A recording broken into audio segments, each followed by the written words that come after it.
ప్రియులారా, బాగున్నారా? దేవుని వాక్యాన్ని క్రమంగా చదువుచున్నారా? ప్రార్థించుచున్నారా?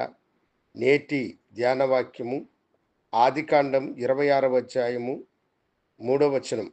నేను నీకు తోడయుండి నిన్ను ఆశీర్వదించెదను. దేవుడు దైవజనుడైనటువంటి అబ్రహాము కుమారుడైన ఇస్సాకుతో ఈ మాటలను చెబుతూ ఉన్నారు. ఇస్సాకు, ఈ దేశమందు నీవు పరవాసి అయ్యుండు, నేను నీకు తోడుగా ఉండి నేను నిన్ను ఆశీర్వదించెదను అని అంటున్నాడు. దేవుడు తన బిడ్డలైన వారిని ఆశీర్వదించువాడు.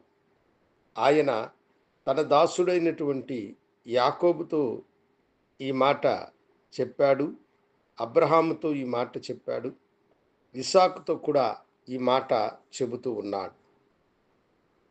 నేను నీకు తోడయుండి నిన్ను ఆశీర్వదించెదను. దేవుడు మనకు తోడుగా ఉన్నప్పుడు మన ఆశీర్వాదమును ఎవరు అడ్డుకోలేరు, అపహరించలేరు, దానిని నాశనము చేయలేరు.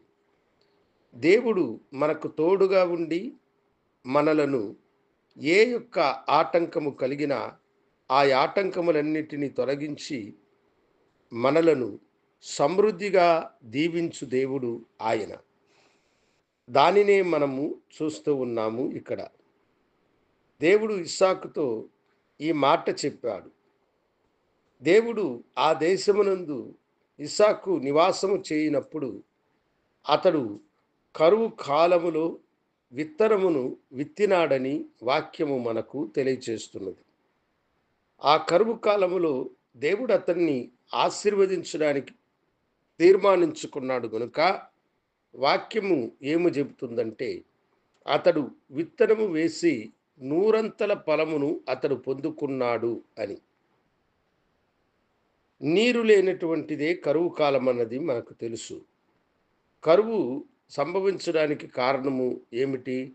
సరైన వర్షపాతము లేనప్పుడు, అక్కడ సరైనటువంటి నీటి వనరులు లేకపోతే మనుషులకు కరువు కలుగుతుంది. ఆ కరువు కాలములో దైవజనుడు వేసిన విత్తనమును దేవుడు నీరు లేక ఫలింపచేసి, విస్తరింపచేసి, నూరంతల ఫలమును అతడు పొందుకొనులాగన కృప చూపినాడు. అవును దేవుని బిడ్డలారా, దేవుడు మనకు తోడుగా ఉంటే అది కరువు కాలమైన నీ చేతి కష్టార్జితమును దేవుడు ఆశీర్వదించి నీకున్న దానిని గొప్పగా చేసి నిన్ను దీవించువాడు ఆయన. అలాగనే వాక్యంలో మనం గమనించినప్పుడు ఏమని చూస్తున్నామంటే, అతడు గొడ్లు, గొర్రెలు, మేకలు, విస్తారమైనటువంటి పశు సంపద కలిగిన వాడై దినదినము అభివృద్ధి పొందినాడు అని వాక్యము మనకు తెలియజేస్తున్నది. అంతేకాకుండా అతని శత్రువులు అతడు త్రవ్విన బావులను వారు స్వాధీనం చేసుకొని అనేక రీతులుగా ఆయనకు వారు వేదనను కలుగు చేసినారు. అయితే వాటన్నిటిలో కూడా దేవుడు అతనికి తోడుగా ఉన్నాడు. వారు అతని దగ్గర దౌర్జన్యముగా ఇది మాదే అని అన్నప్పుడు అతడు వాటిని విడిచిపెట్టి అతడు దేవునికి తనను సమర్పించుకున్నందున దేవుడు వారి దగ్గర, వారి ఎదుట అతన్ని గొప్ప చేసినాడు, అతన్ని ఆశీర్వదించినాడు. దేవుడు అతనికి తోడుగా ఉండి ఆయన తన దాసుడైన ఇస్సాకుని ఆశీర్వదించినటువంటి దేవుడు.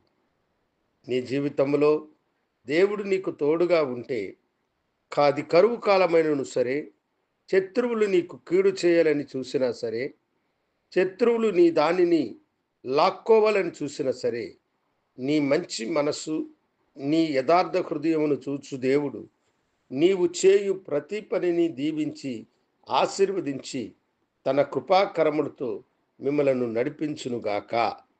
ప్రభుకి సమర్పించుకొనండి. దేవా, నీవు నాకు తోడుగా ఉండు అని మనం అడిగినట్లయితే ఆయన తోడుగా ఉండి మనలను ఆశీర్వదించువాడు. ప్రార్థించుకుందాం. గనుడా, పరిశుద్ధుడా, నీ బిడలను ఎలాంటి పరిస్థితుల్లోనైనా ఆశీర్వదించి దీవించమని యేసు నామమున అడిగి వేడుకొంచున్నాము తండ్రి. ఆమెన్. శుభోదయం. ప్రభు మిమ్మలను దీవించునుగాక. ఆమెన్.